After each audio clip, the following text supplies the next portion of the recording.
Hi everyone, welcome back to Ever Study classes. I hope you all are doing well. So guys, आज के session में हम UGC net दिसंबर 2025 examination के अंदर जितने भी questions economics and research topic से रिलेटेड पूछे गए हैं उन सभी क्वेश्चंस को आपके साथ डिस्कस करने वाले हैं। सो इकोनॉमिक्स एंड रिसर्च ये दोनों ही टॉपिक हमारे कॉमर्स के अंदर भी है और मैनेजमेंट के अंदर भी है।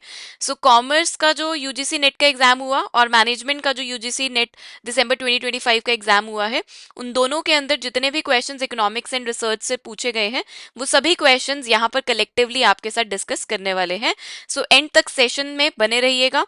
सेशन बहुत ही इंटरेस्टिंग रहने वाला है एंड ट्राई करिएगा कि क्वेश्चन को मेरे साथ साथ रीड करिए और आंसर्स उसके अटेम्प्ट करिए एंड कमेंट करके जरूर बताना लास्ट में कि कैसा लगा आपको सेशन एंड आपके कितने क्वेश्चंस जो है करेक्ट रहे इस सेशन के थ्रू।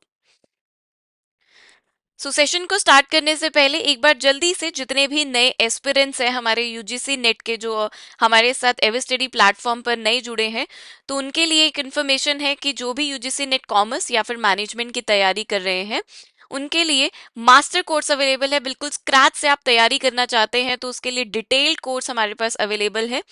आप सिर्फ प्रैक्टिस करना चाहते हैं तो टेस्ट सीरीज अवेलेबल है कॉमर्स और मैनेजमेंट एग्जामिनेशन के लिए।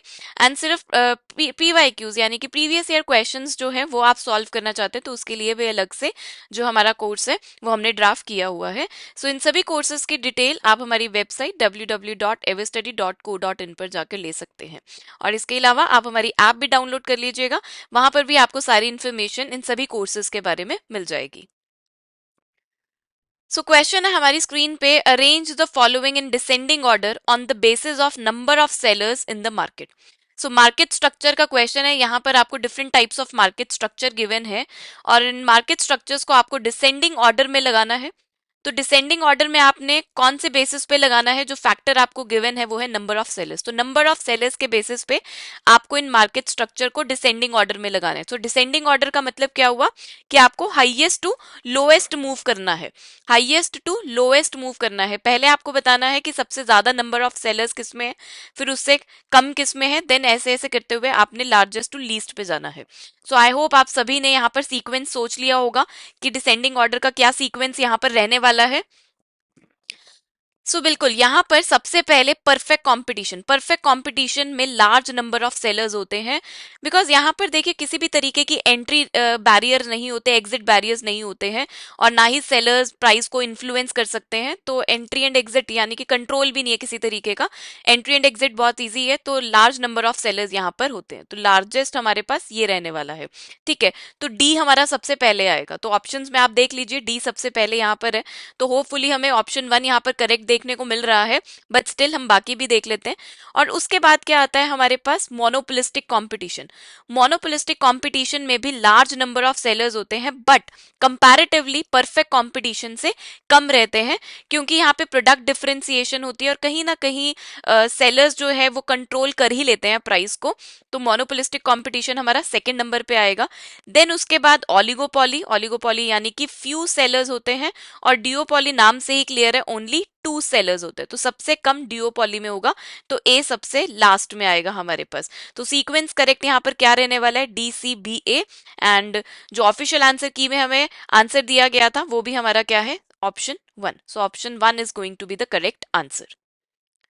चलिए जी, next question, match the following based है। दो लिस्ट आपको गिवन है। लिस्ट वन में थियरीज ऑफ प्रॉफिट की बात की गई है और लिस्ट टू में उसके प्रोपाउंडर्स गिवन है। तो आपको करेक्ट मैचिंग यहाँ पर देनी है कि कौन सा पर्टिकुलर थियरी ऑफ प्रॉफिट जो है किस प्रोपाउंडर ने दिया है। और मैं हमेशा से कहती हूँ कि इकोनॉमिक्स के अंदर थियरीज, लॉज, इन सभी के प्रोपाउंडर्स आपको पता होने जरूरी है। कोई पर्टिकुलर कॉन्सेप्ट है उसकी बात किसने करी है, उसका प्रोपाउंडर, इकोनॉमिस्ट का नेम आपको पता होना जरूरी है, बिकॉज एक ना एक क्वेश्चन आपको इससे रिलेटेड मिल ही जाता है। यहाँ पर देखिए रिस्क थियरी ऑफ प्रॉफिट की बात जो है एफ बी हॉले ने करी है। ए हमारा थ्री के साथ मैच करेगा। थर्ड और फोर्थ तो हमारा गलत हो जाता है, कहीं ना कहीं फर्स्ट और सेकंड में से ऑप्शन बनेगा। ठीक है, रिस्क है, जैसे मैं हमेशा से याद कराती हूँ, रिस्क है थोड़ा हॉले चलिए। तो एफ बी हॉले ने ये कॉन्सेप्ट की बात करी है, यानी कि जितना रिस्क आप बियर कर सकते हो उसका जो रिवॉर्ड है वो इक्विवेलेंट टू प्रॉफिट है आपका। ठीक है, देन उसके बाद डायनेमिक थियरी ऑफ प्रॉफिट की बात हमें किसने करी है, जेबी क्लार्क ने करी है। ठीक है, यानी कि जब अगर हमारी इकोनॉमिक स्टैटिक नेचर की है तो वहां पे आप प्रॉफिट की बात नहीं करते, वहां आपको किसी तरीके का प्रॉफिट एग्जिस्ट नहीं करता। अगर इकोनॉमी कॉन्स्टेंटली चेंज कर रही है तो ही प्रॉफिट एग्जिस्ट कर रहा है, तो ऐसी बात जेबी क्लार्क ने करी थी। सो बी मैच करेगा हमारा 4 के साथ। ठीक है, then innovation theory of profit की बात करी है हमारे जोसेफ ए स्कम्पचर ने, सी मैच करेगा हमारा 1 के साथ। और लास्ट है profit as rent of ability, यानी कि जैसे एक ऑन्टरप्रेन्योरशिप की एबिलिटी, उसके स्किल्स जो है वो अच्छा रिवॉर्ड देती हैं, वैसे ही सिमिलरली कि एक लैंड के अंदर कितनी एबिलिटी है रिवॉर्ड लेने की, रेंट लेने की, तो वो इक्विवेलेंट टू प्रॉफिट है। ऐसी बात किसने करी है? एफ ए वॉकर ने। ठीक है, तो profit as a rent of ability, यानी कि लैंड पे वॉक कर रहे हो आप, ठीक है, इजिली वॉक कर पा रहे हो, तो ये एफ ए वॉकर ने, तो ये याद करने का ट्रिक है सिर्फ। ठीक है, तो profit as a rent of ability D match करेगा हमारा 2 के साथ। सो करेक्ट आंसर यहाँ पे बनेगा हमारा option number 2। Next question, which of the following are the properties of indifference curve? ये भी one of the favourite topic है एग्जामिनर का, इंडिफरेंस कर्व की प्रॉपर्टीज। ठीक है, तो यूजीसी नेट दिसंबर 2025 में भी पूछ लिया गया आपसे ये क्वेश्चन। सो यहाँ पर आपको कुछ प्रॉपर्टीज गिवन है और आपको बताना है कि कौन सी प्रॉपर्टीज करेक्ट है इंडिफरेंस कर्व की। सो पहली property, indifference curve slopes downward to right, बिल्कुल ठीक है, जो हमारा इंडिफरेंस कर्व है it moves from left to right. ठीक है, अब नेक्स्ट बोला गया indifference curve is concave to origin, ये गलत है। इंडिफरेंस कर्व तो कॉन्वेक्स टू द ओरिजिन होता है because of marginal rate of substitution, है ना। तो सी हमारा करेक्ट है, ए करेक्ट है। Indifference curve cannot intersect each other but can be tangent to each other, तो ये वाली स्टेटमेंट भी हमारी इनकरेक्ट है। बिकॉज ये देखिए, ये हमारे पास इंडिफरेंस कर्व्स हैं बहुत सारे, तो हर indifference curve different level of satisfaction हमें बताता है। एक इंडिफरेंस कर्व पे आप कोई भी कॉम्बिनेशन ले लो, वो तो सेम लेवल ऑफ सेटिस्फेक्शन देगा, but higher the indifference curve higher the level of satisfaction होता है, यानी कि different indifference curve different level of satisfaction को डिपिक्ट करते हैं। सो यहाँ पर ई स्टेटमेंट हमारी करेक्ट है। सो ए और सी और ई करेक्ट है, बाकी हमारी गलत है। सो अकॉर्डिंगली करेक्ट आंसर यहाँ पे बनेगा ऑप्शन 3। चलिए जी, अगले सवाल पर आते हैं। Under which of the following a firm well publicise changes in price and price changes are generally followed by the rival firms. This kind of price leadership may not necessarily come from the largest firm of the industry. काफी interesting question है, ध्यान से देखिए क्या बोला गया है इस क्वेश्चन के अंदर, कि एक फर्म जो है प्राइस के अंदर जो चेंजेस है उसे अनाउंस करती है, उसे पब्लिसाइज कर दिया, और जो इंडस्ट्री के अंदर बाकी जो राइवल फर्म्स हैं उस जो प्राइस में चेंजेस गए हैं उसको फॉलो कर रहे हैं। और ये वाली जो लीडरशिप, प्राइस लीडरशिप, ये जो काइंड है, ये जो टाइप है प्राइस लीडरशिप की, जरूरी नहीं है कि ये largest firm of the industry से ही होगी, ऐसा नहीं है। तो इट मींस कहीं ना कहीं हमें और ऑप्शंस देखने पड़ेंगे जो करेक्ट हो सकते हैं, जिनकी पॉसिबिलिटी है। ठीक है, अब लार्जेस्ट फर्म कौन सी होगी? जो डोमिनेट कर रही है, बाकियों को डोमिनेट कर रही है। तो कहीं ना कहीं ये जो वाला ऑप्शन है ना, फोर्थ ऑप्शन है, वो इनकरेक्ट साइड पे जा सकता है। हमें तो मोस्ट अप्रोप्रिएट देखना है, क्योंकि वो बोल दिया ना, नॉट नेसेसरी, जरूरी नहीं है कि ये वाली काइंड ऑफ लीडरशिप जो है वो लार्जेस्ट फर्म से ही आ रही है। तो अब बाकी ऑप्शंस देखिए ना।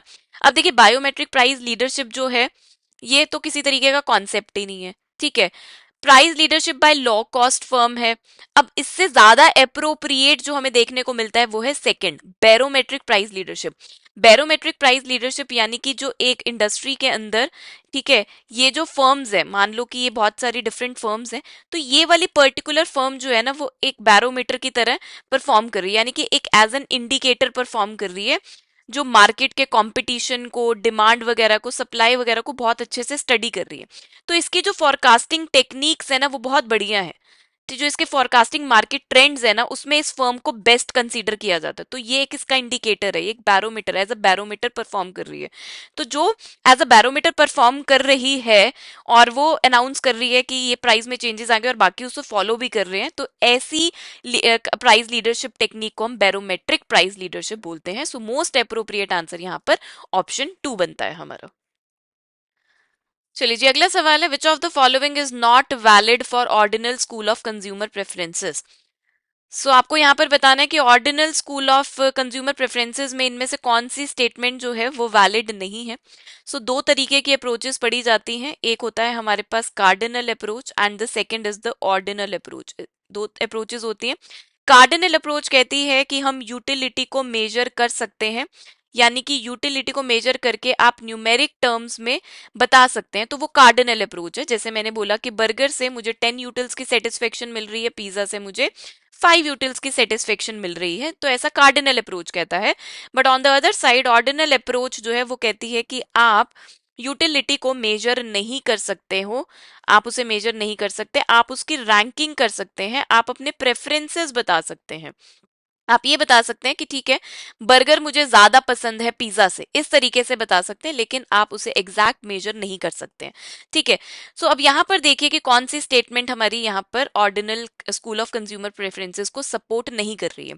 सो पहला है consumer preferences can be plotted on the indifference curve. बिल्कुल, जो हमारा इंडिफरेंस कर्व है, थ्योरी या इंडिफरेंस कर्व एनालिसिस हमारी ऑर्डिनल अप्रोच के अंडर आती है। Next is ranking of utilities important. बिल्कुल, हम यहाँ पर रैंकिंग ही कर रहे हैं। मैग्नीट्यूड ऑफ यूटिलिटीज इंपॉर्टेंट नहीं जी, ये तो कार्डिनल का के अंदर आता है।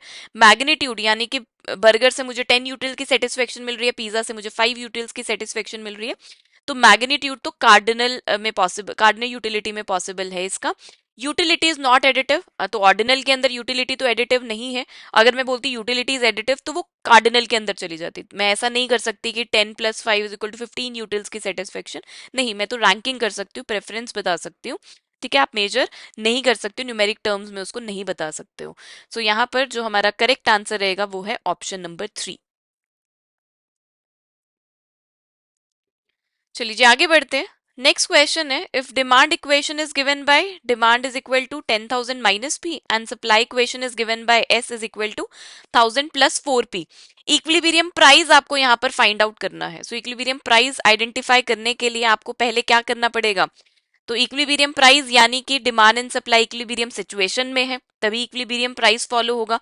सो इक्विलिब्रियम सिचुएशन में demand is equal to supply रहता है। सो डिमांड हमें गिवन है 10,000 माइनस पी और सप्लाई हमें गिवन है 1000 प्लस 4p। सो सिंपली आप सॉल्व करिए p के लिए, तो ये बनेगा 10,000 minus 1000 is equal to 4p plus p। So यहां पर आ गया 9,000 is equal to 5p।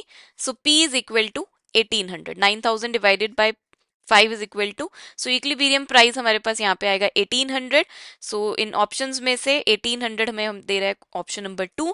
So option 2 is going to be the correct answer है। नेक्स्ट क्वेश्चन पर आते हैं। What will be the value of average revenue if elasticity of demand is unit elastic. आपको ED is equal to 1 given है और साथ ही आपको MR की वैल्यू गिवन है 5। अब इस क्वेश्चन में ना गड़बड़ी है, दोनों तरीके से, मैथमेटिकली भी और कंसेप्चुअली भी। पहले तो देखिए, हम ग्राफ के थ्रू अगर हम इसको बताने की कोशिश करें तो हम ये ग्राफ यूज करते हैं ए आर, एम आर और ईडी, इलास्टिसिटी के रिलेशनशिप को डिफाइन करने के लिए ये ग्राफ यूज करते हैं। तो यहाँ पर देखिए, अगर ईडी इज इक्वल टू 1 है तो M R always equal to 0 होगा। तो एम आर की जो वैल्यू यहाँ पर 5 गिवन है क्वेश्चन के अंदर, तो पहले तो वही गलत है। ठीक है, चलो मान लो कि M R is equal to 5 given है। अब कुछ बच्चे जिनको मैथमेटिकल फॉर्मूला याद है इसका, तो वो इस तरीके से रहता है कि M R is equal to A R, ठीक है, ईडी माइनस 1 अपॉन ईडी, इस तरीके से। ठीक है, इसको सिंप्लीफाई करती हूँ मैं, तो ED is equal to A R upon A R minus M R आएगा। ठीक है, वैल्यूज पुट करिए, 1 is equal to A R upon A R minus 5। ठीक है, अब A R minus 5 is equal to A R हो गया, तो क्या वैल्यू आई, -5 इज इक्वल टू 0। तो मैथमेटिकली भी इसका कोई लॉजिकल नहीं है, मैथमेटिकली भी पॉसिबल नहीं है कि आप ए आर की वैल्यू को 2.5 निकाल सको। ऑफिशियल आंसर की में इसका आंसर जो है 2.5 दिया, विच इज इनकरेक्ट। तो क्वेश्चन का जो फ्रेमिंग है उसी में ही गड़बड़ी है। ठीक है, तो ईडी इज इक्वल टू जब 1 है तो M R is equal to 0 ही होगा यहाँ पर हमारा। ठीक है जी, सो आई होप आपको क्वेश्चन का फ्रेमवर्क समझ में आ गया और क्या फॉर्मूला वैसे यूज किया जाता है वो पता चल गया है इस क्वेश्चन के थ्रू। और ग्राफ यानी कि जो रिलेशनशिप के लिए हम ग्राफ यूज करते हैं वो ए आर, एम आर और ईडी का वो इस तरीके से होता है। तो आपने इन दोनों चीजों को ध्यान में रखना है। ठीक है, next question, identify the correct equation of Cobb Douglas production function. Very simple question, आपको कॉप डॉगलेस प्रोडक्शन फंक्शन का यहाँ पे करेक्ट इक्वेशन बतानी है। सो करेक्ट इक्वेशन यहाँ पर ऑप्शन 2 है हमारे पास। ठीक है, क्यू यानी कि क्या आइडेंटिफाई करता है, क्यू यानी कि आउटपुट ये डिपिक्ट कर रहा है, ए यानी कि एफिशिएंसी लेवल जो हमारा एक पैरामीटर हम यूज करते हैं, एल यानी कि लेबर, के मीन्स कैपिटल, और अल्फा बता रहा है कि अगर मैं लेबर को इंक्रीज करता हूं तो आउटपुट कितने से चेंज कर रही है, तो आउटपुट इलास्टिसिटी ऑफ लेबर है, और बीटा जो है वो आउटपुट इलास्टिसिटी ऑफ कैपिटल है, यानी कि अगर कैपिटल में इंक्रीज होता है या डिक्रीज होता है तो आउटपुट किस तरह से रिस्पॉन्ड करती है। सो करेक्ट यहाँ पे इक्वेशन जो है वो है ऑप्शन नंबर 2। चलिए जी, next question, suppose a production function is given as Q is equal to minus L to the power 3 plus 5L to the power 2 plus 10L। सो यहाँ पर आपको आउटपुट गिवन है और आपको बताना है which law of production is revealed by this production function. से जिन्होंने ऐसा सिमिलर क्वेश्चन पहले पीवाई क्यूज के थ्रू अटेम्प्ट किया होगा, पीवाई क्यूज के थ्रू, तो उनको तो बहुत इजी रहा होगा, वो इजीली अटेम्प्ट कर पाए होंगे इस क्वेश्चन को। बट जिन्होंने इस क्वेश्चन को पहली बार देखा, इस क्वेश्चन से पहली बार रूबरू हुए हैं, तो कहीं ना कहीं उनको दिक्कत आई होगी इस क्वेश्चन को सॉल्व करने के लिए। सो जो हमारे एस्पिरेंट्स जो हमें देख रहे हैं यहाँ पर, सो यहाँ पर हम समझते हैं कि किस तरीके का कॉन्सेप्ट आपको यूज करना है ऐसे क्वेश्चंस को सॉल्व करने के लिए। सो आपको बताना है कि प्रोडक्शन फंक्शन किस तरीके की है। लॉ ऑफ डिमिनिशिंग रिटर्न यहाँ पर फॉलो किया जा रहा है, law of increasing return, law of constant return, या फिर law of return to scale. तो इसके लिए आपको क्या करना है, आपको मार्जिनल प्रोडक्ट फाइंड आउट करना है, और मार्जिनल प्रोडक्ट में आप क्या करेंगे, आप डिफरेंशिएट करेंगे इस पर्टिकुलर इक्वेशन को with respect to the labour. ठीक है, तो हम इसे लिखेंगे delta Q upon delta L, या फिर आप इसे बोल सकते हैं differentiate the equation output, output की इक्वेशन को आप डिफरेंशिएट करेंगे with respect to the labour. ठीक है, तो क्या आएगा हमारे पास, -3L² हमें यहाँ पे गिवन है। ठीक है, प्लस क्या हो जाएगा, 10L हो जाएगा, प्लस 10 हो जाएगा। हमने क्या किया, 3 को आगे लेके आए, ठीक है, L² रह गया, 2 को आगे लेके आए, 5 इंटू 5 2 ज़ा 10, L प्लस 10 हो गया। तो हमने विद रिस्पेक्ट टू लेबर इसको डिफरेंशिएट कर दिया। अब आप क्या करिए, अब आपने क्या करना है कि किस तरीके की यहाँ पर इसी मतलब किस तरीके का पैटर्न फॉलो किया जा रहा है। तो आप क्या करेंगे कि लेबर की ना डिफरेंट वैल्यूज पुट करके देखेंगे, पहले 0 पुट करेंगे। तो जब आपने लेबर की वैल्यू 0 पुट करी इस इक्वेशन के अंदर, तो एमपी देखिए हमारे पास क्या आया, -3, ठीक है, 0 का स्क्वायर प्लस 10, 0 प्लस 10, तो क्या बचा, सिर्फ 10 बचा। तो जब लेबर 0 है तो मार्जिनल प्रोडक्ट 10 है। फिर आप क्या करिए, लेबर की वैल्यू 1 पुट करिए। ठीक है, इस तरीके से हम ये तरीका बता रही हूँ कि इस तरीके से इन क्वेश्चंस को जो है कंसेप्चुअली सॉल्व किया जाता है। 1 पुट करिए, एल की वैल्यू 1 पुट करिए तो हमारे पास आएगा 17, आप पुट करके देखिएगा जरूर। फिर उसके बाद 2 वैल्यू पुट करिए तो हमारे पास आएगा 18। ठीक है, आप 3 वैल्यू पुट करिए, अब हम यहाँ पे 3 वैल्यू पुट करते हैं, तो एमपी इज इक्वल टू -3, 3 की पावर 2 प्लस 10 इंटू 3 प्लस 10। तो यहाँ पर देखिए क्या बना हमारे पास, -27 प्लस 30 प्लस 10। तो यहाँ पे हमारे पास क्या है, 40 माइनस 27 कितना बना, 13, तो 13 वैल्यू आ रही है।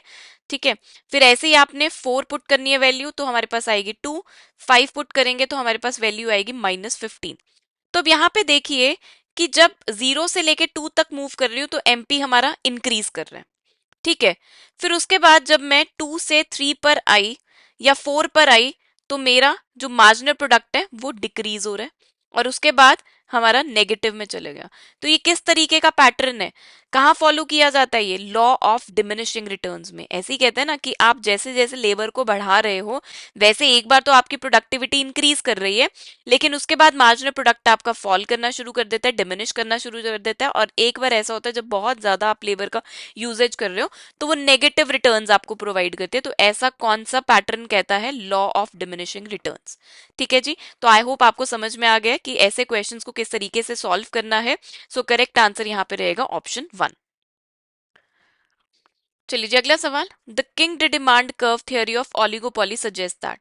सो kinked demand curve Paul A Sweezy ने इस थियोरी को दिया था। सो उन्होंने अपनी थियोरी में दो सिचुएशंस की बात करी, एक सिचुएशन की फर्म्स प्राइस इंक्रीज कर रही हैं और एक सिचुएशन फर्म प्राइस को डिक्रीज कर रही है। तो अगर तो एक फर्म प्राइस को इंक्रीज कर रही है तो राइवल फर्म्स उसको फॉलो नहीं करेंगी। ठीक है, क्योंकि ऐसा होगा ना कि अगर क्योंकि अगर उसने भी प्राइस इंक्रीज कर दिया तो जो बाकी की फर्म्स हैं उसकी तरफ सारे के सारे कस्टमर्स मूव कर जाएंगे, शिफ्ट कर जाएंगे, तो फर्म जो है अपनी डिमांड खो देगी। ठीक है, तो ऐसे केस में डिमांड जो है वो हाईली इलास्टिक नेचर की हो जाएगी। ठीक, ये पैटर्न हमारा फॉलो होता है, इस तरीके की कर्व हमें देखने को मिलता है, इस तरीके का कुछ कर्व किंक देखने को हमें मिलता है। तो यहाँ पर जो होती है ईडी हमारी ग्रेटर देन 1 होती है और यहाँ पे ईडी हमारा लेस देन 1 होता है।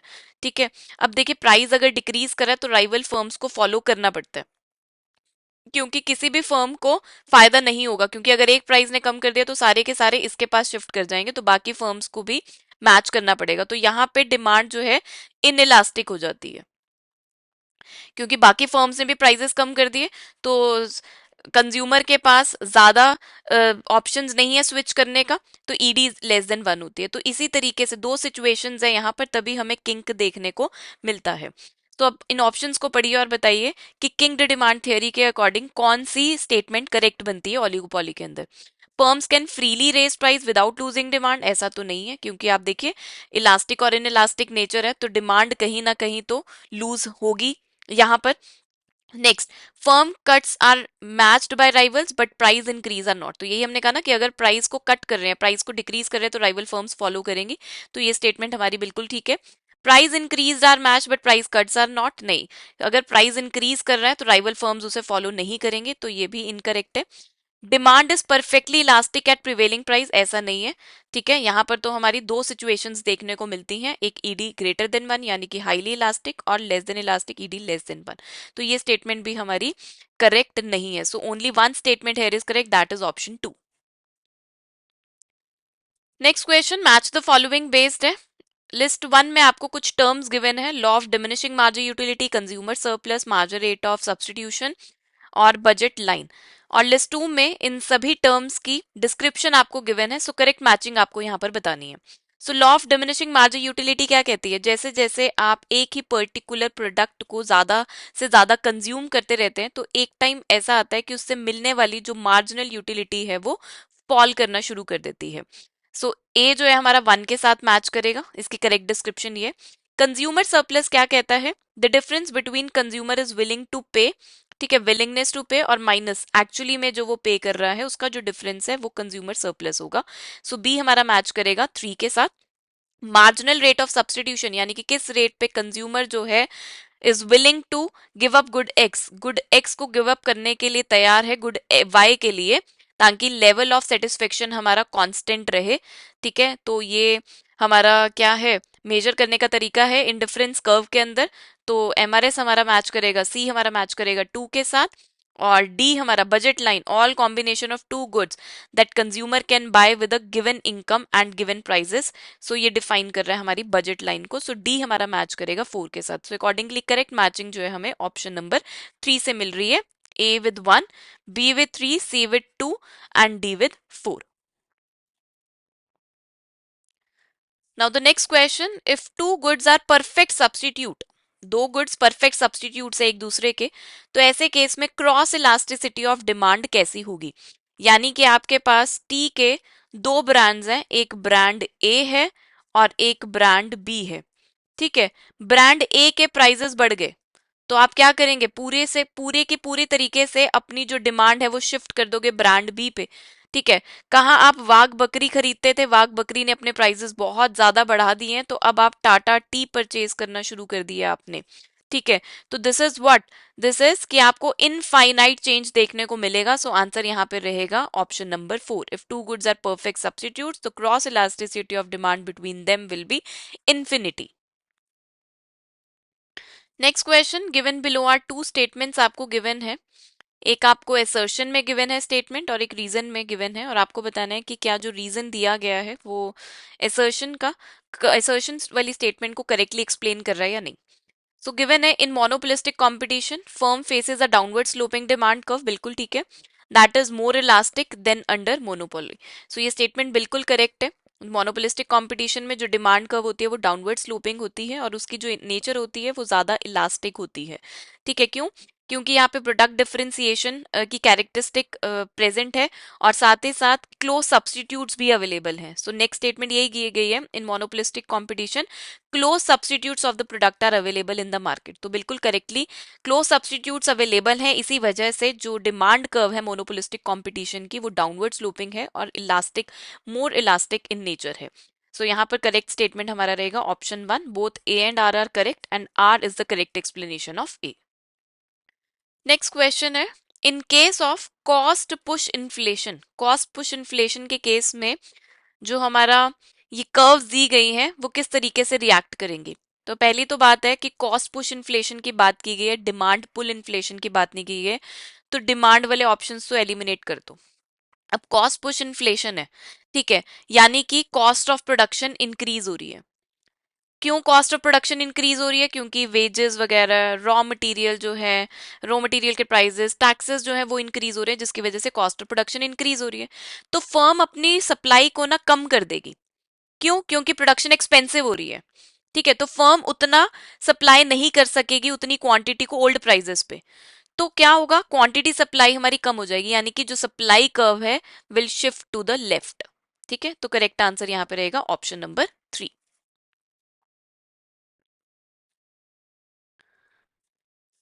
यहाँ पर हमारे इकोनॉमिक्स के जो क्वेश्चंस है उनके डिस्कशन को हम स्टार्ट करते हैं। दो लिस्ट आपको गिवन है। ठीक है, लिस्ट 2 में आपको कुछ टर्म्स गिवन है, type 1 error, type 2 error, type 1 error, non parametric test and parametric test, और लिस्ट 1 में उनकी डिस्क्रिप्शन गिवन है, करेक्टली आपको मैच करना है। टाइप 1 एरर क्या होता है? Rejecting the null hypothesis, true null hypothesis, यानी कि जो नल हाइपोथेसिस है वो हमारा ट्रू है और आपने उसको रिजेक्ट कर दिया, तो ये हमारा किस तरीके का एरर होगा? टाइप 1 एरर होगा। ठीक है, ए हमारा मैच करेगा 2 के साथ। ठीक है, और एक केस है कि नल हाइपोथेसिस आपका फॉल्स है। ठीक है, आपने उसको रिजेक्ट नहीं किया, यानी कि उसको आपने एक्सेप्ट कर लिया है, तो ये किस तरीके का एरर है? टाइप 2 एरर है। ठीक है जी, बी हमारा मैच करेगा 1 के साथ। तो वहां पर देखिए ऑप्शन 3 जो है उसमें ए 2 के साथ मैच हो रहा है और बी 1 के साथ। नेक्स्ट आपको दो डिस्क्रिप्शंस में इंटरवल रेशो स्केल की बात की गई है, नॉमिनल और ऑर्डिनल डेटा टाइप्स की बात की गई है। जो हमारा इंटरवल और रेशो स्केल है ये हमारा यूज होता है पैरामेट्रिक टेस्ट में, तो सी हमारा मैच होगा 4 के साथ, और नॉमिनल डेटा और ऑर्डिनल डेटा टाइप्स जो है वो हमारे नॉन पैरामेट्रिक टेस्ट में यूज होते हैं, तो डी हमारा मैच करेगा 3 के साथ। अकॉर्डिंगली करेक्ट ऑप्शन यहाँ पे जो हमें करेक्ट मैचिंग दे रहा है वो है ऑप्शन नंबर 3। नेक्स्ट क्वेश्चन बहुत ही सिंपल क्वेश्चन है, रिसर्च रिपोर्ट से related. Which of the following sections of research reports contains executive summary.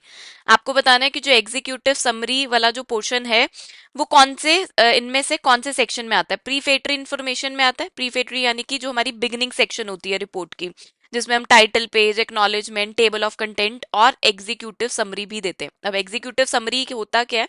ये बेसिकली रीडर्स को क्विक व्यू देता है कि फुल डॉक्यूमेंट ना पढ़ के अगर आप एक बार अंडरस्टैंड करना है अपने रिपोर्ट को, तो आप क्विकली अंडरस्टैंड कर सकते हो। जैसे उसमें पर्पस ऑफ रिसर्च, मेथोडोलॉजी की फाइंडिंग्स, कंक्लूजन, वो उसकी समरी दी होती है। तो एग्जीक्यूटिव समरी प्रीफेटरी इन्फॉर्मेशन के अंदर आता है। ठीक है, फिर एक इंट्रोडक्टरी इन्फॉर्मेशन होता है जिसमें बैकग्राउंड ऑफ द स्टडी होते हैं, ऑब्जेक्टिव्स, हाइपोथेसिस और स्कोप ऑफ स्टडी बताई होती है। मेन रिसर्च बॉडी जहां पे रिसर्च मेथोडोलॉजी वगैरह डिस्कस किया जाता है, डेटा एनालिसिस को डिस्कस किया जाता है और रिजल्ट्स एंड डिस्कशंस की बात की जाती है। और सप्लीमेंट्री इन्फॉर्मेशन में यानी कि बिब्लियोग्राफी, अपेंडिसेस, एनेक्सियस वो होते हैं। एग्जीक्यूटिव समरी की बात यहाँ पर की गई थी, तो एग्जीक्यूटिव समरी जो है वो प्रीफेटरी इन्फॉर्मेशन में मेंशन होती है। चलिए जी, नेक्स्ट है, arrange the following steps of sampling design process in correct order. Process है तो यानी कि सीरीज ऑफ स्टेप्स फॉलो होंगे। ठीक है, तो आपको इन्हें करेक्ट ऑर्डर में लगाना है। सैम्पलिंग डिजाइन आप तैयार कर रहे हैं। ठीक है, तो कौन से सैंपल्स आपको लेने हैं अपने स्टडी के अंदर जिनके ऊपर आपने रिसर्च करनी है, तो उस सैंपल को लेने के लिए यानी कि आप पॉपुलेशन में से सैंपल एक्सट्रैक्ट कर रहे हो, ये पोर्शन आपने एक्सट्रैक्ट करना है। ठीक है, अब ये जो मैंने को एक्सट्रैक्ट करना है, पॉपुलेशन में से जो सैंपल लेना है उसकी जो डिजाइनिंग करनी है उसके लिए मुझे एक प्रोसेस फॉलो करना पड़ेगा। तो सबसे पहले तो मुझे बताना पड़ेगा कि मैं किसको स्टडी करना चाहती हूँ, बेसिक यूनिट क्या है मेरा स्टडी करने का, कि मुझे मेल्स को लेके स्टडी करनी है, फीमेल्स को लेके स्टडी करनी है, यानी कि जो भी मेरा रिसर्च ऑब्जेक्टिव है उसके अंदर मेरी टारगेट पॉपुलेशन क्या है, hmm which is the group which I want to study, वो मुझे डिफाइन करना है।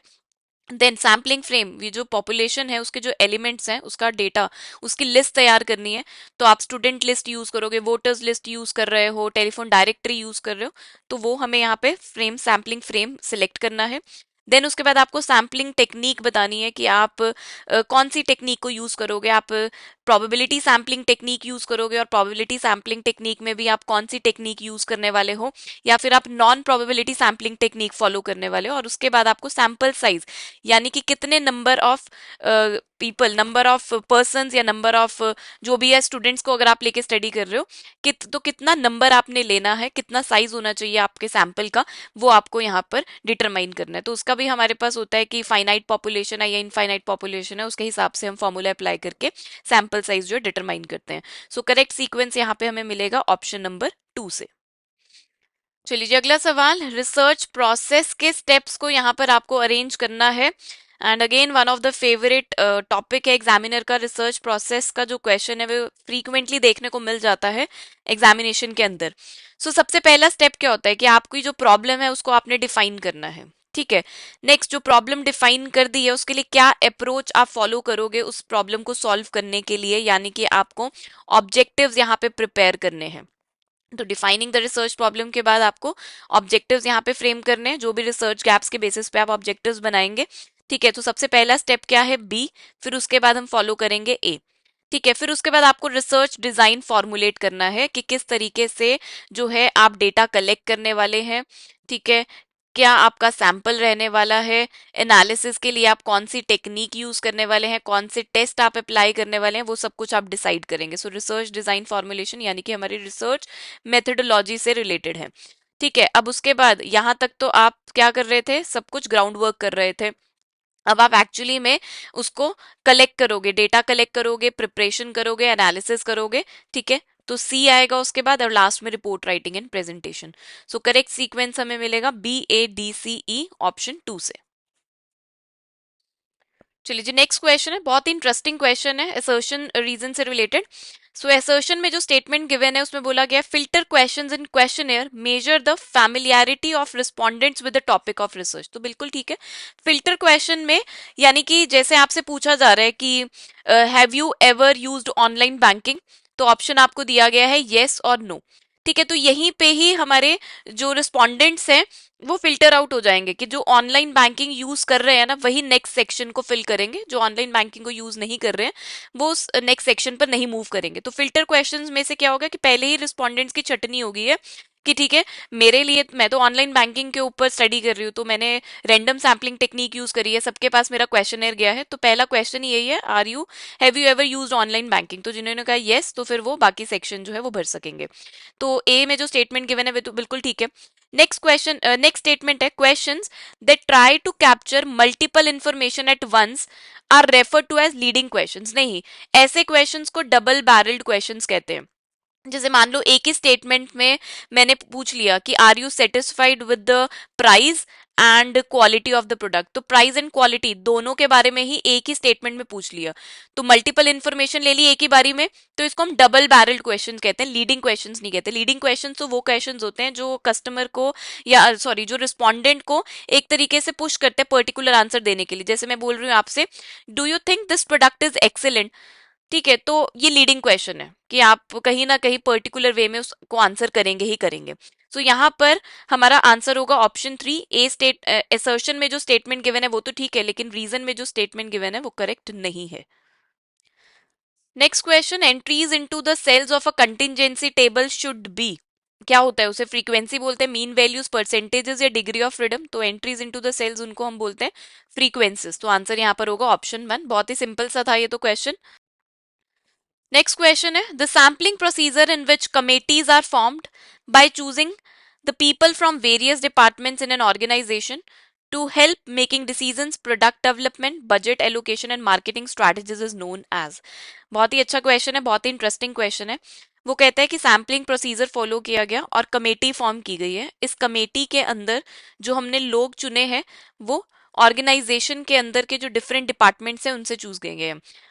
अब ऑर्गेनाइजेशन के अंदर बहुत सारे डिपार्टमेंट्स होते हैं, मान लो मार्केटिंग डिपार्टमेंट है, HR डिपार्टमेंट है, फाइनेंस डिपार्टमेंट है, सेल्स डिपार्टमेंट है, ठीक है, प्रोडक्शन डिपार्टमेंट है। अब प्रोडक्ट को डेवलप करना है, ठीक है, बजट एलोकेट करना है, मार्केटिंग स्ट्रैटेजीज बनानी है, तो हर डिपार्टमेंट में से हमने डिफरेंट, मतलब हमने लोग चूज करे और एक कमेटी फॉर्म करी है। तो ये जो कमेटी फॉर्म करी है, इसकी जो नेचर है, ये जो ग्रुप फॉर्म किया है, इसका नेचर कैसा है? हेट्रोजीनियस नेचर है। तो हेट्रोजीनियस नेचर की अगर ग्रुपिंग है, तो उसका मतलब क्या हुआ कि क्लस्टर सैम्पलिंग हमने यूज करी है। स्ट्रैटिफाइड सैम्पलिंग तो तब होता है अगर इसके अंदर मार्केटिंग वाले ही लोग होते, इसके अंदर एचआर वाले ही लोग होते, एक ग्रुप के अंदर होमोजीनियस यानी कि सिमिलर कैरेक्टरिस्टिक्स वाले अगर पीपल होते, लोग होते, तो वो हम स्ट्रैटिफाइड सैम्पलिंग उसे कहते हैं। लेकिन यहाँ पे तो डिफरेंट डिपार्टमेंट से लोग चुने गए हैं, तो हेट्रोजीनियस नेचर का है ये ग्रुप, तो इसलिए इसे हम बोलेंगे cluster sampling. Next question, which of the following are non random sampling techniques? आपको नॉन रेंडम सैम्पलिंग टेक्निक्स बतानी है। सो क्लस्टर सैम्पलिंग हमारी क्या है? रेंडम सैम्पलिंग टेक्निक है। सिस्टमैटिक सैम्पलिंग भी रेंडम सैम्पलिंग टेक्निक है। कोटा सैम्पलिंग हमारी नॉन रेंडम है। पर्पसिव सैम्पलिंग हमारी नॉन रेंडम यानी कि नॉन प्रोबेबिलिटी सैम्पलिंग है। मल्टी स्टेज हमारी रेंडम सैम्पलिंग टेक्निक है। सो सी और डी जो है, ये हमारे नॉन रेंडम यानी कि नॉन प्रोबेबिलिटी सैम्पलिंग टेक्निक्स है, तो करेक्ट आंसर यहाँ पर बनेगा option 2। So thank you guys, इसी के साथ हमारी आज की डिस्कशन यहाँ पर एंड होती है। जितने भी क्वेश्चंस यूजीसी नेट दिसंबर 2025 एग्जामिनेशन के अंदर इकोनॉमिक्स और रिसर्च टॉपिक से रिलेटेड पूछे गए थे, वो सभी आपके साथ यहाँ पर डिस्कस कर लिए हैं। आई होप जो हमारे फ्यूचर एस्पिरेंट्स हैं उनको बहुत हेल्प होगी इस सेशन से। और जिन्होंने दिसंबर 2025 का एग्जामिनेशन अटेम्प्ट किया है, अगर उन्होंने कहीं पे गलतियां करी हैं, तो इस सेशन के थ्रू उन्हें समझ में आ जाएगा कि क्या कंसेप्ट जो है आपको ध्यान में रखने, किस तरीके की ट्रिक्स आपको फॉलो करनी है क्वेश्चंस को अटेम्प्ट करते हुए। So I hope you find this session very fruitful. If yes, तो do like and share this session. And इसी के साथ ज्यादा से ज्यादा प्रैक्टिस करिए क्वेश्चंस की। जितनी ज्यादा प्रैक्टिस करेंगे उतना हाथ आपका खुलेगा, उतना अच्छे से कमांड आपकी बनेगी क्वेश्चंस को सॉल्व करते हुए। ठीक है जी, सो यहीं पर सेशन को एंड करते हैं। Thank you so much guys, take care, bye bye and all the best.